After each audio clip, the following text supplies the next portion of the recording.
And hello. Hey Cliff, how are you? I'm doing okay, Gene. You? Good, yeah. We decided that we were going to do some of our favorites from the 1982 hymnal, as opposed to doing the Levis. And I looked at the 1982 hymnal and I realized I got way too many favorites. So I just chose two. Gene, you chose two? That's right, we did. Cool. And Gene gets to start. Two of my 50. Two of your 50. The first one is number 665, All My Hope on God is Founded. This poetry was written by a fellow by the name of Robert Seymour Bridges. He was an Englishman, son of a wealthy squire. He planned to practice medicine until he was age 40 and then write poetry.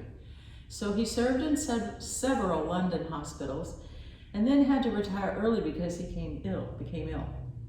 So he retired to the Berkshire village of Yattendon, and his work with the village church choir led him to an interest in hymnody and to the publication of the Yattendon Hymnal in 1899.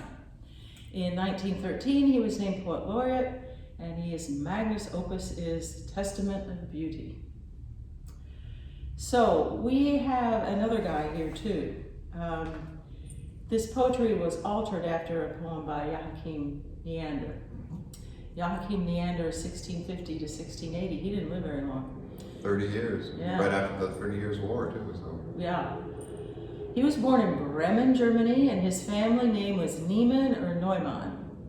And his grandfather changed it to its Greek form, perhaps because the family was Jewish or had some Jewish ancestry.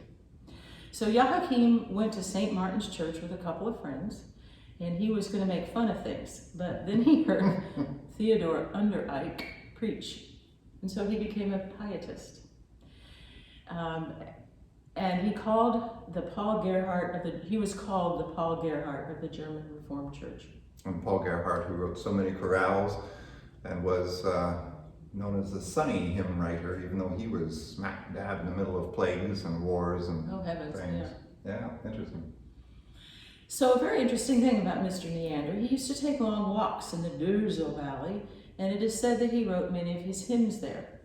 And that valley was named for him, and that's where the Neanderthal man, Neander Valley man, was discovered. Isn't that interesting? That is very interesting. So this is a free version of a hymn by Joachim Neander. And the literature says that Bridges didn't necessarily translate the German hymns. Rather, he used them as a model and created something new. So really, this is not exactly what Neander would have had, but it's probably more Bridges than Neander's. Anyway. Based on. So the tune is named Michael, written by Herbert Howells. And we're all very familiar with Herbert Howells. Born 1892, died 1983. He was English, professor of composition at the Royal College of Music in London, where he remained over half a century. He succeeded Gustav Holst as director of music at St. Paul's Girls' School in London, president of the Royal College of Organists and the Plainsong Medieval Society, master of the Worshipful Company of Musicians. I'd like to be the master of the Worshipful Company of Musicians. Isn't that a great title? That is, isn't it? That's great. Do people bow at you? Under those circumstances? They're very worshipful. This tune was written in 1930 at the request of the director of the music of the Charterhouse School. And the story is that he wrote the entire tune at the breakfast table where he'd been opening his mail. So Probably on the back of an envelope. on the back of an envelope, and we wonder if it had butter and marmalade on it by the time he got done. Anyway, it was named for his son, who died in childhood. His son Michael got a bad case of pneumonia and died at age 10. And actually, Howells composed his Requiem right after that. And you can hear the angst in there, and at the very end, it kind of comes out where he's reconciled himself. Some composers have done that with their requiems. Rutter did the very same thing about the death of his father, and it's a way for a composer to work through that grief. That's right. Yeah. So anyway, we are going to do, how many verses do we want to do? 3? 3 would be fine. What are your favorite here? 1, 3, and 5. That works. Okay. And if you happen to have your 1982 hymnal, it's 665. I don't know if we said, did we say that? Yeah, did you give That'll be on there Yeah, somewhere. okay. Cool. All right, what's a good intro? I know, this is. Make it up.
Don't you just love that tune? It's beautiful. That's such a noble, beautiful tune. It's beautiful, and lies very nice in the voice. It's almost a vocal ease. Does it go past an octave? It goes one note past an octave. Mhm. That's great. Brilliant Mhm. writing.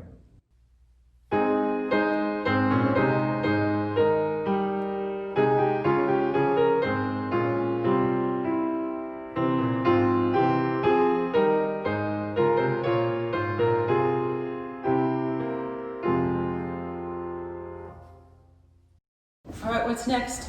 What's next is 401. It is the God of Abram Praise. This is a translation of the Yigdal. The Yigdal was the Jewish Articles of Faith. It was written down by a guy named Moses Maimonides, 1130 to 1205 is when he lived. It was put into verse around 1400. And you don't have this on your sheets because I decided not to give it to you. But here is the translation, the literal translation of the Yigdal. Extolled and praised be the living God who exists unbounded by time. He is one of unparalleled unity, invisible and eternal, without form or figure, incorporeal, wholly beyond conception. Prior to all created things, the first, without date or beginning. Lo, he is Lord of the world and all creation, which evince his greatness and dominion. The flow of his prophetic spirit has he imparted to men selected for his glory. Should say women there too, I think. Well, No one has appeared in Israel like unto Moses, a prophet, beholding his glorious semblance.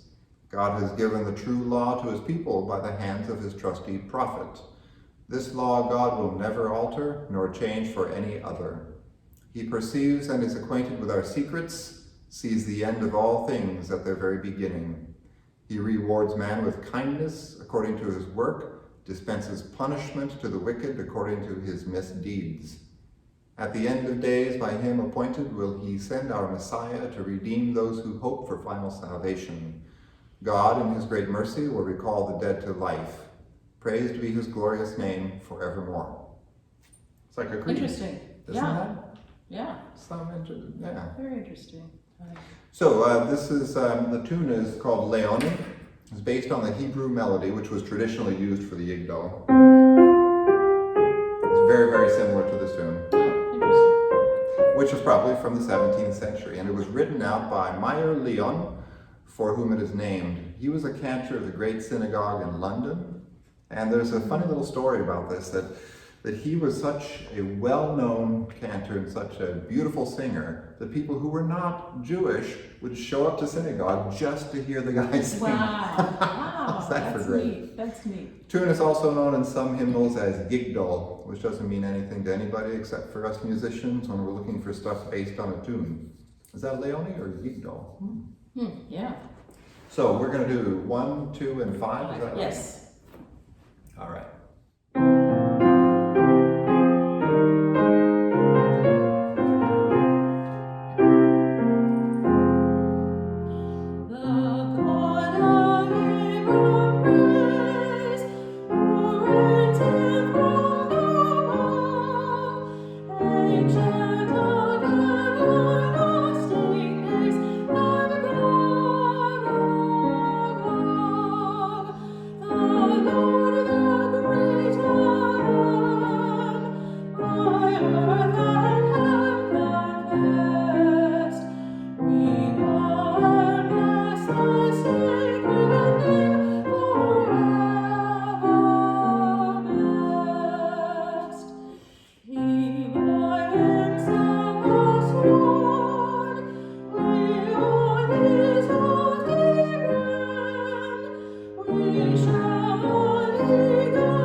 Okay, so our third hymn for this evening is 692 in the hymnal. And it's entitled, I Heard the Voice of Jesus Say. The poetry for this was written by a fellow by the name of Horatius Bonar, born 1808, died 1889. He was Scottish in Edinburgh. He was a member of a prominent Scottish family that had had members among the clergy for more than 2 centuries. Bonar was ordained as a minister of the North Parish, Kelso, and stayed there until 1866, when he became minister of the Chambers Memorial Church of Edinburgh, which was named for his former professor, Thomas Chambers. How about that? He became one of the founders of the Free Church of Scotland, and in 1883 became a moderator, and he was known for his profound scholarship, deep conviction, and great warmth. This is based on John 1, verse 16, and from his fullness have we all received grace upon grace. And it was included in the Hymns of Faith and Hope, published in London, 1857. Now the tune. The tune was written by Thomas Tallis. It's called the third tune. Yay! Thomas Tallis has often been called the father of the English church music. He was born 1505, died in 1585. He lived a good long time for back then. For back then, yeah. Possibly born in Kent. He was first heard of in 1532 when he was a player of organs at Dover Priory. And in 1538 he became the organist at Waltham Abbey, remained there until the dissolution of monasteries in 1540. He became a lay clerk at Canterbury Cathedral, and then a gentleman of the Chapel Royal, a position he held till his death. He served under 4 Tudor monarchs in his 80 years. Yeah. He suffered no persecution, even though he preferred the Roman Catholic faith. His greatest achievement as a composer is in his choral music for the church. Yay! Yay! So this is very interesting. This is called the third tune, and the reason why it's called the third tune is because it's found as third public tune published in a book of psalters for the Archbishop of Canterbury, Matthew Parker. So Archbishop Parker had 2 books of psalters. I think he had 2. He had one, and then the whole thing was shut down with all the fighting that they did. And Right. in the couple of years that he was not allowed to practice as an archbishop, he rewrote his psalms, and I've heard some of them. The first setting of psalms are just horrible. The rhymes are terrible, and they don't fit well. The second one is a lot better. Yeah. So this was included in that second edition. It's also interesting to note that Parker was Queen Elizabeth's first Archbishop of Canterbury. So a couple of things about this is the name, as I said, is the third tune because it's number 3 in the book. It's also based on what's called the Phrygian mode, which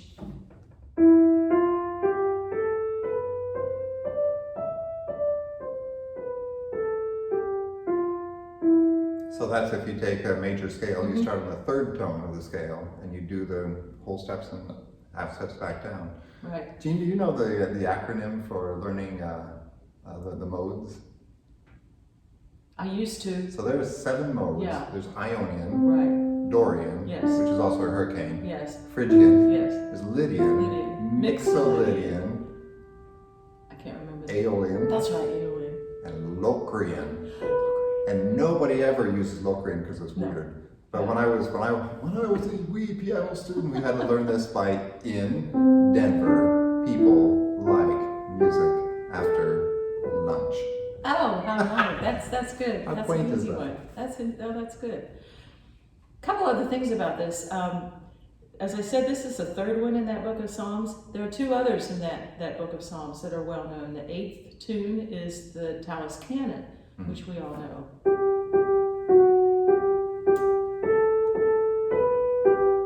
Exactly. Which is hymn 24 or hymn 43 in our Cool. hymn book. And then the 9th one is called the Ordinai, Okay. which we also know is hymn 260 and hymn 489. It's not sung very often.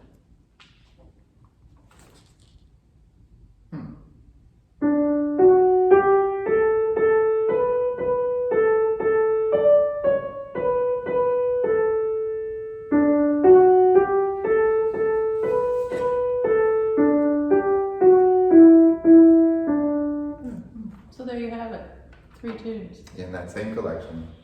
And there's another bone that I like to pick about the 1982 versus the good old Hymnal 1940. As I was singing through this one in preparation for today, I realized that I was singing words that weren't actually in the 82 hymnal. So I went back to the 1940 and I said, oh my gosh, I learned this back in the day when I was a very wee young, 2 or 3 year old singing hymns in my church. And these are the words that I learned. And it's in the first verse that the big changes, particularly in the second phrase. The second phrase says here, and in your weariness lay down your head upon my breast. And the second phrase here is, lay down thou weary one, lay down thy head upon my breast. Mm-hmm. That they changed the familiar thou to the more formal you in talking to God, which seems unfortunate. Mm-hmm. So I might digress into the old words. Go for it. And an interesting thing, if you're a classical music lover and you listen to Public Radio East, Rafe Vaughan Williams did a really gorgeous setting of this, and they seem to play that all the time on that station. So It's beautiful. It is. It's beautiful. Shall we do all 3? You bet. Okay.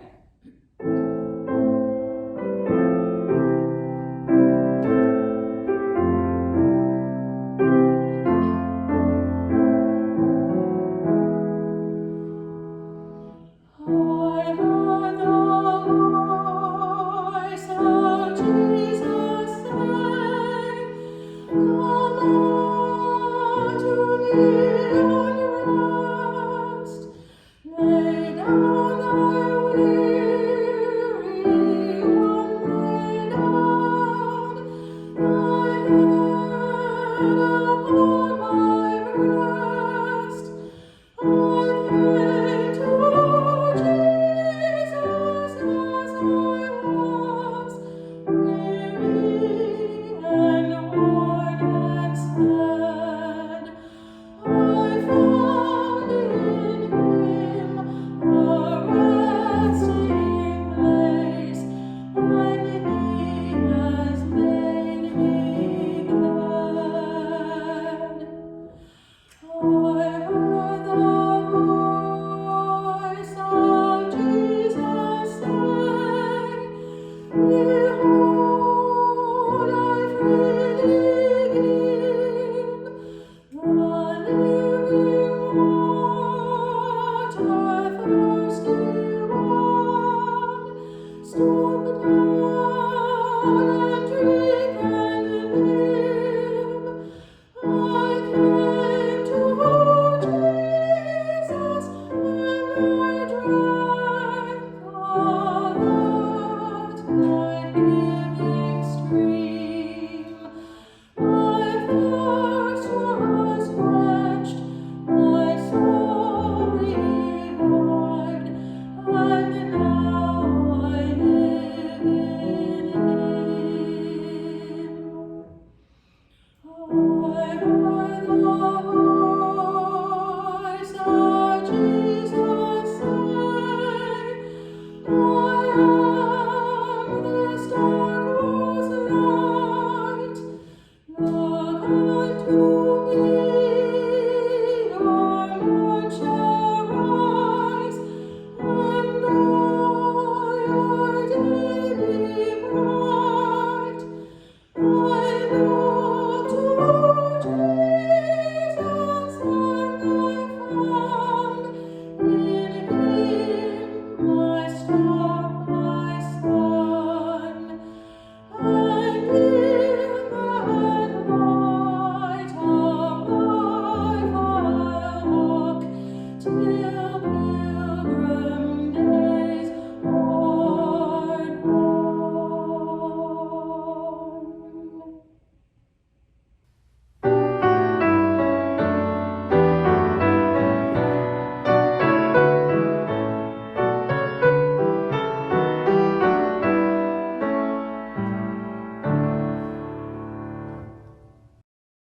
And our last hymn for today is number 400, All Creatures of Our God and King. And I am so happy to be working with the Episcopal Hymnal because the Lutheran Hymnal done messed this one up. Oh, really? Call it something else.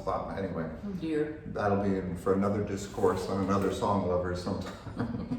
What are they doing to our hymnals? Yeah. You were talking about that last hymn. Yes. Oh my gosh, if you saw this one, the New Lutheran Hymnal, you would not recognize the text. No kidding. All Wow. over the map. Anyway, this is St. Francis of Assisi, born Giovanni di Pietro di Bernardone in Assisi, in Italy. He was the eldest son of a wealthy cloth merchant, may have been trained in music, but he was certainly trained to manage his father's business. Had a carefree life as a young man because he was wealthy. He participated in the overthrow of the Duke of Spoleto, but he was taken captive during the Battle of Collestrata and thrown into prison for maybe 2 years. Heavens. And he heard a call from Christ to, in quotes, repair my church. He sold some of his father's cloth and a horse without permission to repair the chapel at San Damiano where he was praying. The father yanked him and took him towards the bishop. He broke with his father, saying that his father was our Father in heaven. He renounced his possessions and he lived a life of poverty. He repaired churches, spoke to Jesus in the vernacular. He identified with lepers and the poor, sang spiritual lauds with only the voice, further identifying with the poor who would have had no musical instruments. He attracted followers. He formed the Order of Friars Minor, which was approved by Pope Innocent III in 1209. He also formed an order of sisters, the Poor Clares. He also formed a third order to include those who were already in vocations and relationships but wanted to lead a life of Franciscan ideals. I wonder, we have some Franciscans running around here. I wonder if that's the same thing. I'm I sure wonder it if is. they're in the third order. I'm sure it It's is. interesting. Francis identified with the earth and creation and is said to have preached to the birds. It's possibly the oldest religious poem in Italian. A little aside, being a piano guy, Franz Liszt, who was very mystical himself, he actually wrote a piano piece, St. Francis of Assisi, preaching to the birds. Interesting. And then you've got all these cute little trills and all these things that go on. And of course, when he preaches, he says very profound things, and then the birds have to.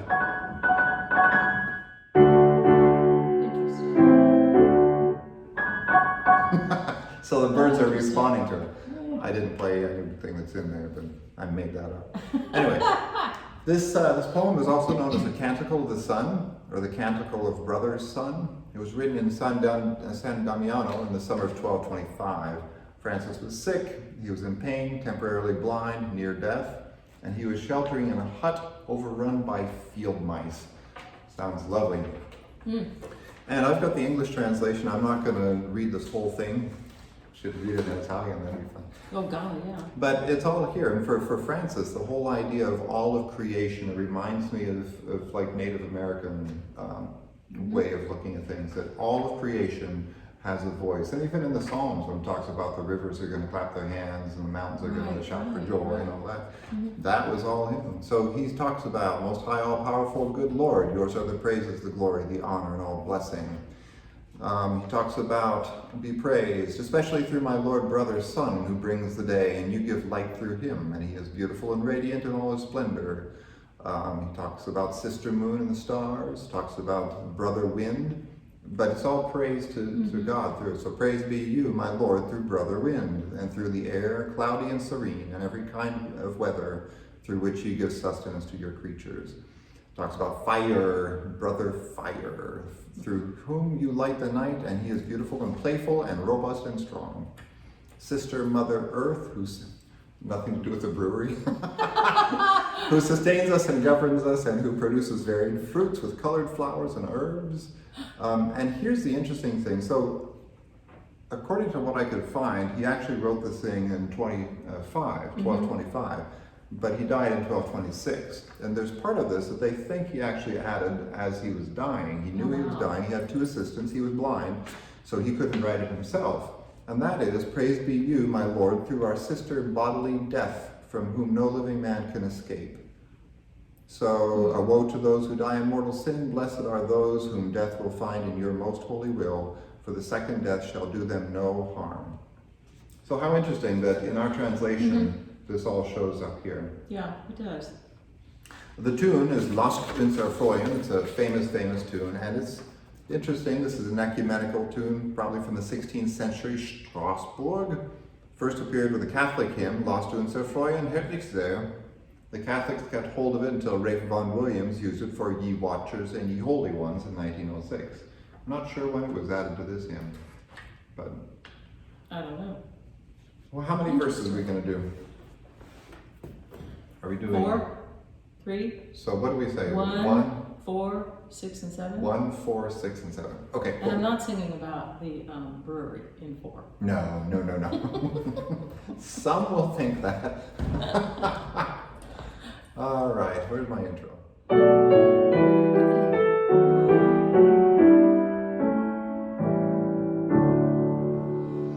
All creatures of our God and King, lift up your voices, let us sing.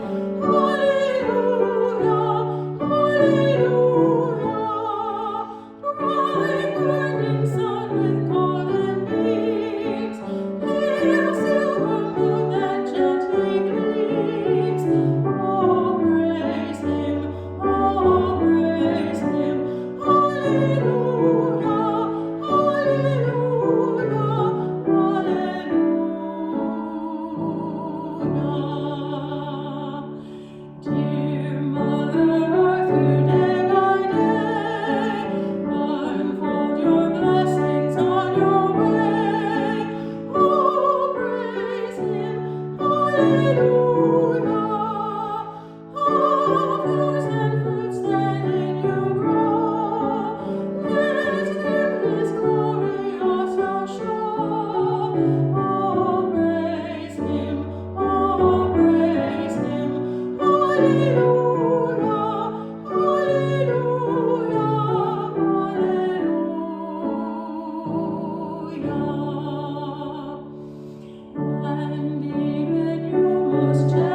Thank you again for joining us. Hope you're safe and healthy and well.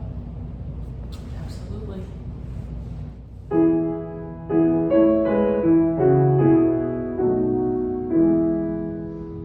God be with you till we meet again.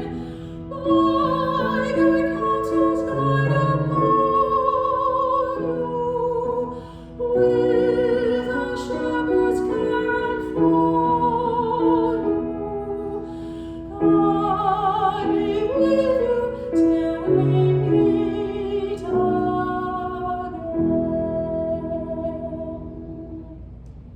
Peace. Peace.